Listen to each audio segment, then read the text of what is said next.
betul Muhammad ini seperti yang engkau ceritakan dari lisanmu, maka orang ini adalah seorang nabi yang pernah dikatakan dalam kitab kami.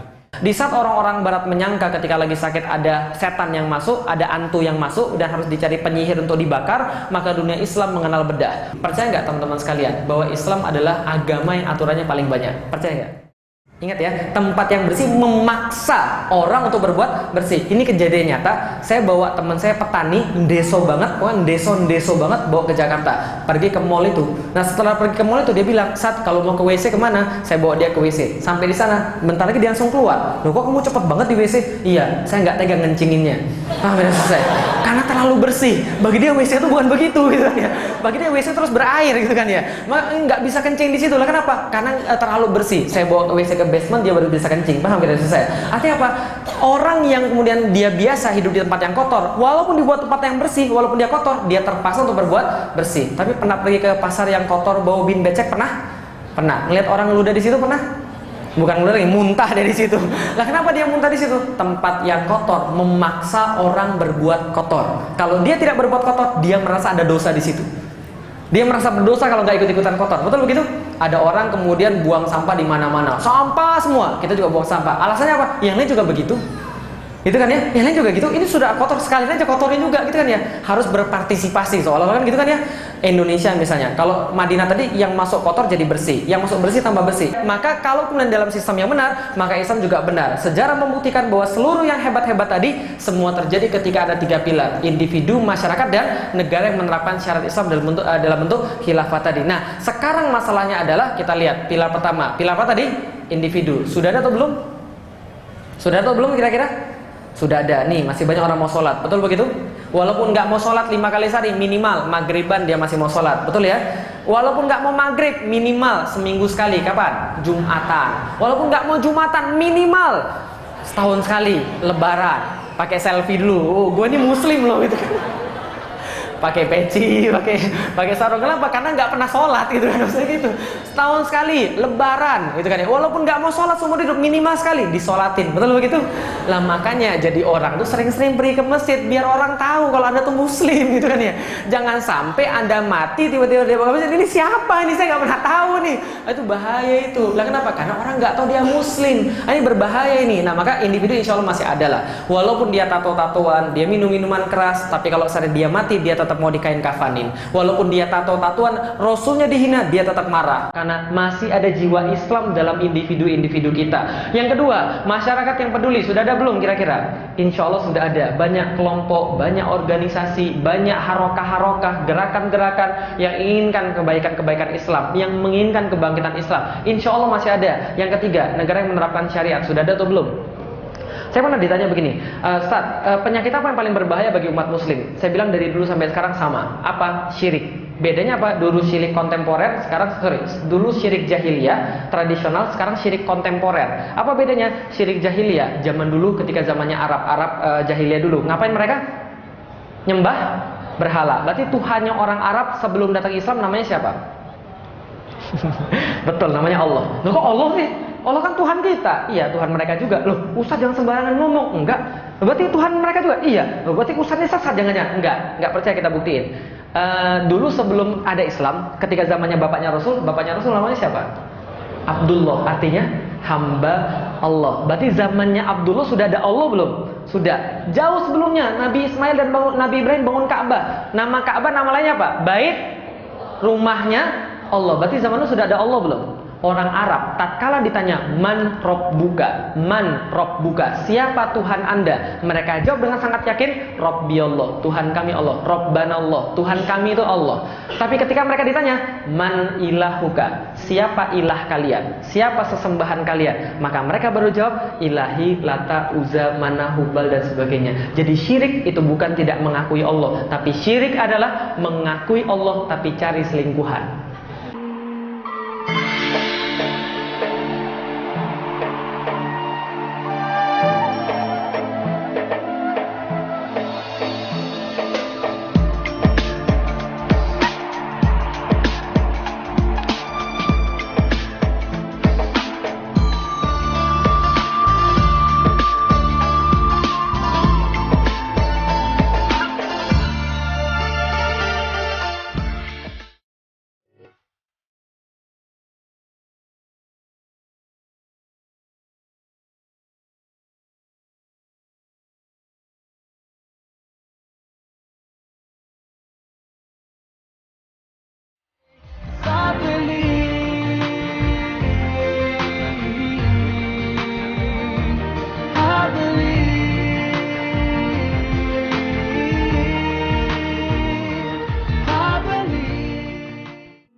Assalamualaikum warahmatullahi wabarakatuh. Saya Felix Xiao. Jangan lupa follow @felixxiao di Twitter, juga follow @sharechanneltv di Twitter untuk mendapatkan program Inspiring Islam yang saya gawangi. Insya Allah akan menambah manfaat dan mudah-mudahan mendapatkan ridha Allah. Follow Share Channel TV dan saksikan Share Channel TV. Saya Felix Xiao. Assalamualaikum warahmatullahi wabarakatuh.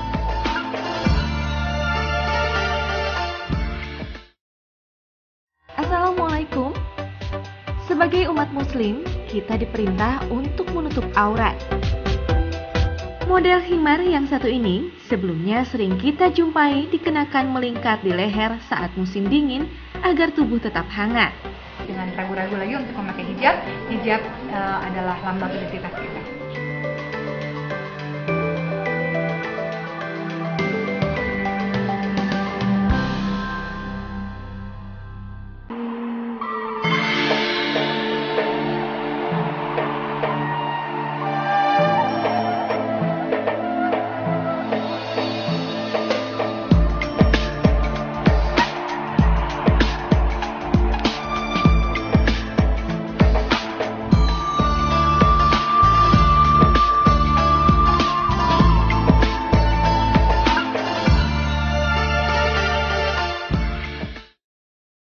Iya, syirik itu artinya selingkuh tuh. Letterless arti daripada syirik itu selingkuh. Makanya perserikatan itu artinya perselingkuhan. Paham ya saya?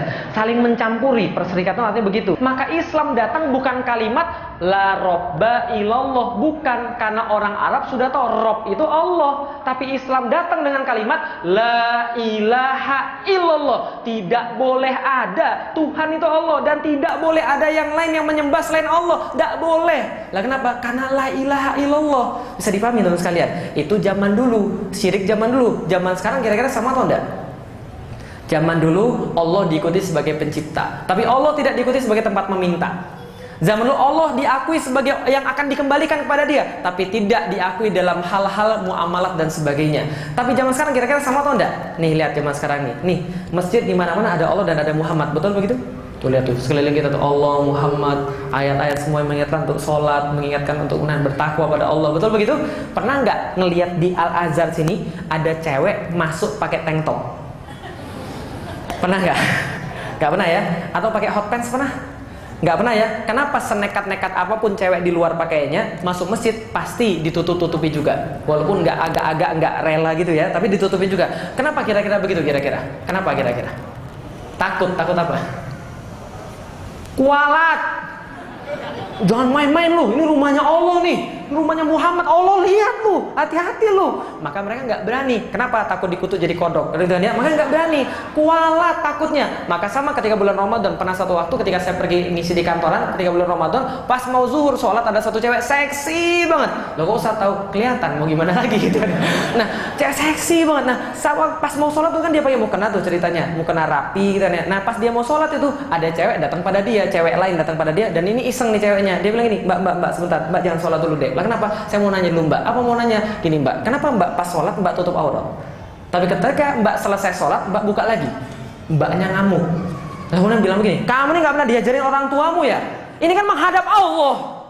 Berarti dia tahu, tatkala dia Allah lihat dia, maka dia harus tutup aurat. Dan setelah selesai sholat, Allah nggak lihat lagi. Paham gitu saya? Ini yang terjadi. Maka di Ka'bah itu nggak ada orang tawafnya lawan arus.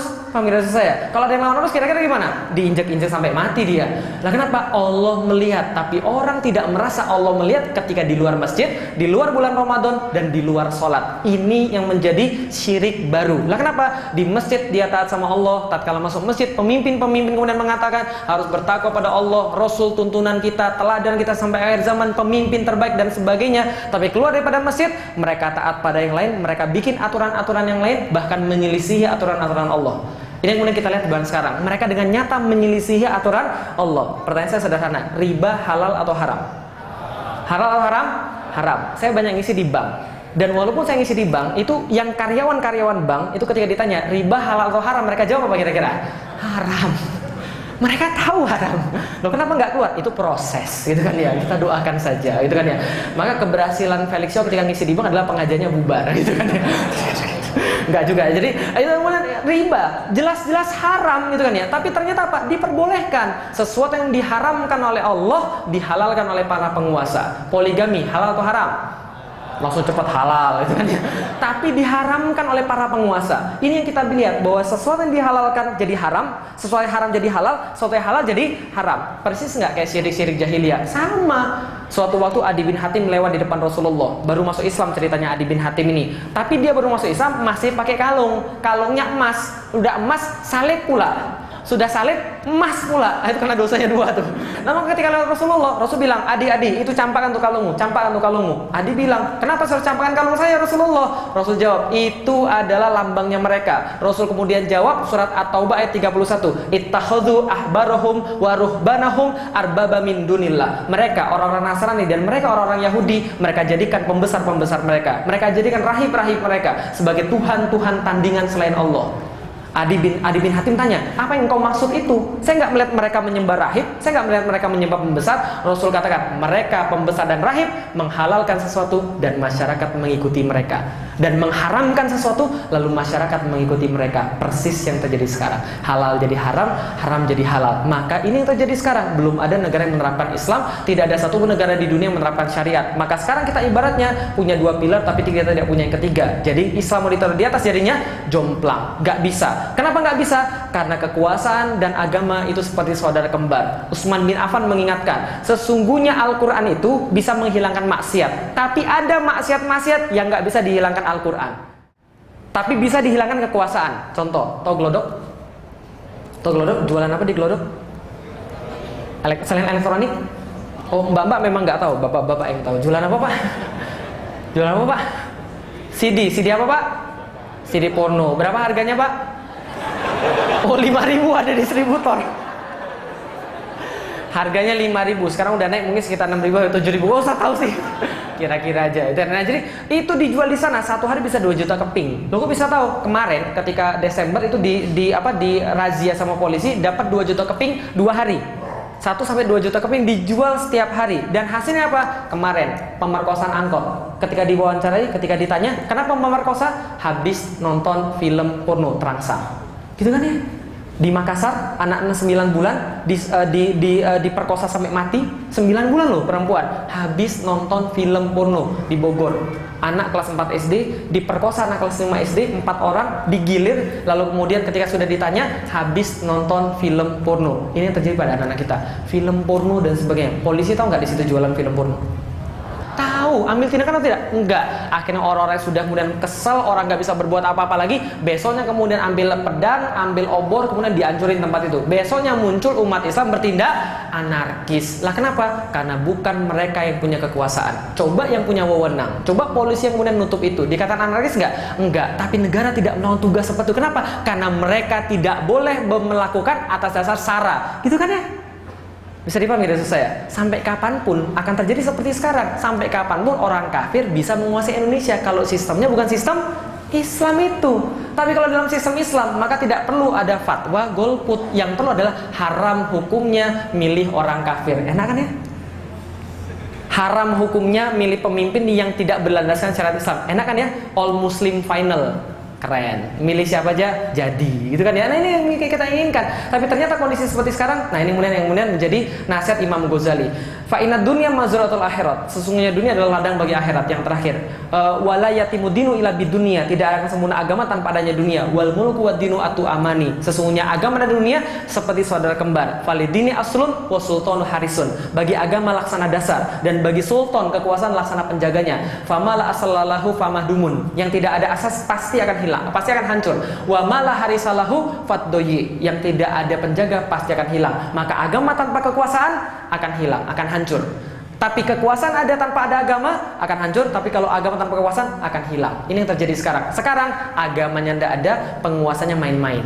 Nah, ini sekarang terjadi. Jadi terus gimana? Ya ini mulai solusinya. Harus 3 ini. Individu yang bertakwa, masyarakat yang berdakwah, dan negara yang menerapkan syariat Allah, itulah negara yang khilafah tadi. Baik, terima kasih. Saya sudahi dulu. Nanti insya Allah kita akan lanjutkan dalam talk show ke depan. Baik, terima kasih.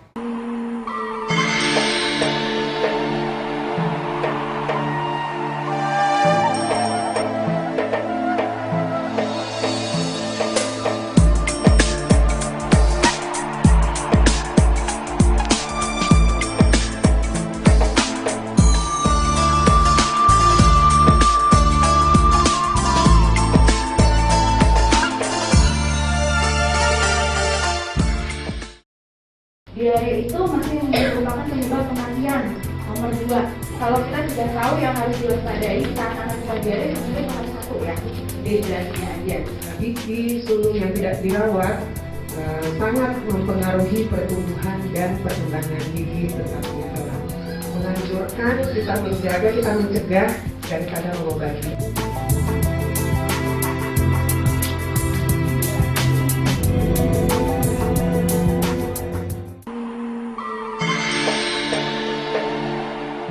Assalamualaikum warahmatullahi wabarakatuh. Saya Felix Xiao. Jangan lupa follow @felixxiao di Twitter, juga follow @sharechanneltv di Twitter untuk mendapatkan program Inspiring Islam yang saya gawangi. Insya Allah akan menambah manfaat dan mudah-mudahan mendapatkan ridha Allah. Follow Share Channel TV dan saksikan Share Channel TV. Saya Felix Xiao. Assalamualaikum warahmatullahi wabarakatuh.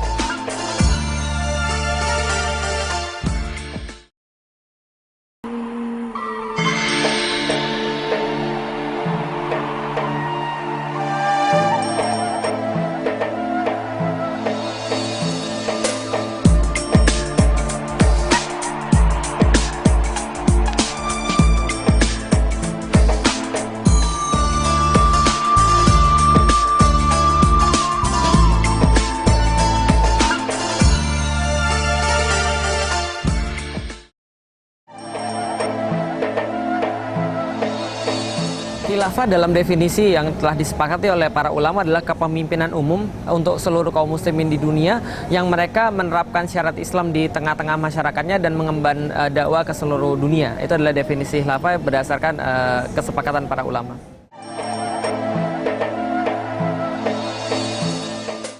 Saya sangat peduli pada sistem Islam dalam hal keseluruhan ya, bahwa sekarang kita melihat bahwa orang-orang muslim menerapkan satu bagian daripada Islam tapi menolak sebagian yang lain.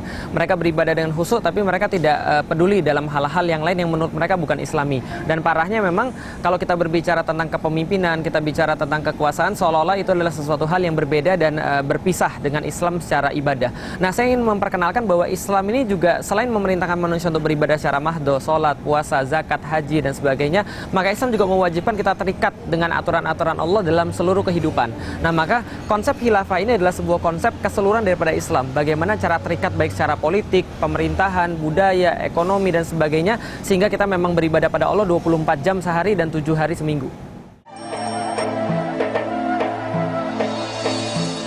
Tidak kesulitan, karena kenapa? Karena memang ini adalah bukan ilmu yang baru, ini adalah ilmu yang sudah banyak dibahas oleh para ulama-ulama, sehingga yang saya lakukan bukan menulis sebenarnya, tapi memindahkan teks-teks daripada kitab-kitab klasik menuju sebuah kitab yang memang bukan kitab ya, menuju sebuah tulisan yang lebih mudah dicerna oleh pembaca zaman sekarang.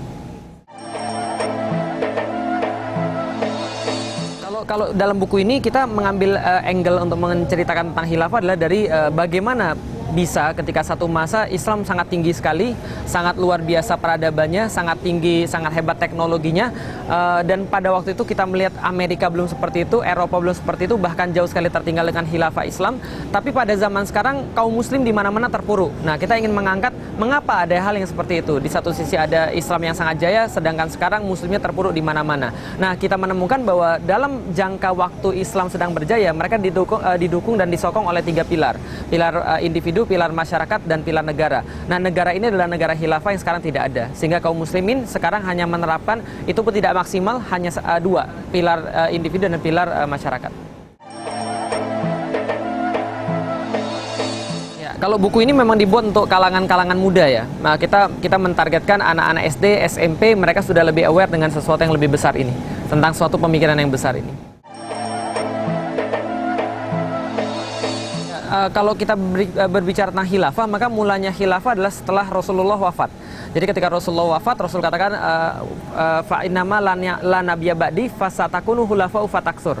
Setelahku tidak akan ada para nabi, tapi akan ada pada para khalifah dan jumlahnya banyak. Nah, maka khalifah yang jumlahnya banyak ini dimulai dari siapa? Abu Bakar, Khalifah Umar, Khalifah Utsman dan Khalifah Ali. Lalu kemudian dilanjutkan sampai runtuhnya Khilafah Utsmaniyah pada tahun 1924 di Turki. Nah, saat itulah kaum muslimin sampai dengan sekarang tidak memiliki khilafah sama sekali.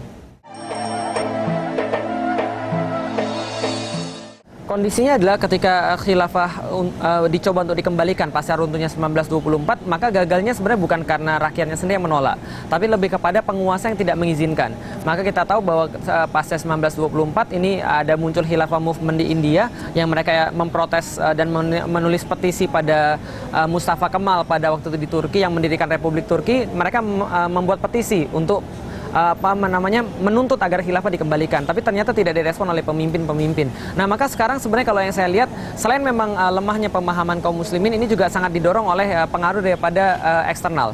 Itu adalah adanya negara-negara yang memang tidak ingin lagi agar khilafah ini bangkit. Karena kenapa? Karena bangkitnya khilafah ini merupakan ancaman ideologi bagi mereka. Nah, jadi mungkin yang lebih banyak terjadi pada waktu itu. Tapi masa sekarang iya, memang kita melihat bahwa pemahaman umat juga sangat rendah sekali, sehingga yang harus kita usahakan adalah membentuk akidah pada mereka sehingga mereka memahami akidah Islam seutuhnya, dan akhirnya mereka mengerti bahwa kewajiban daripada Islam salah satunya adalah penerapan syariat Islam secara total, dan itu tidak mungkin terjadi dalam bingkai khilafah.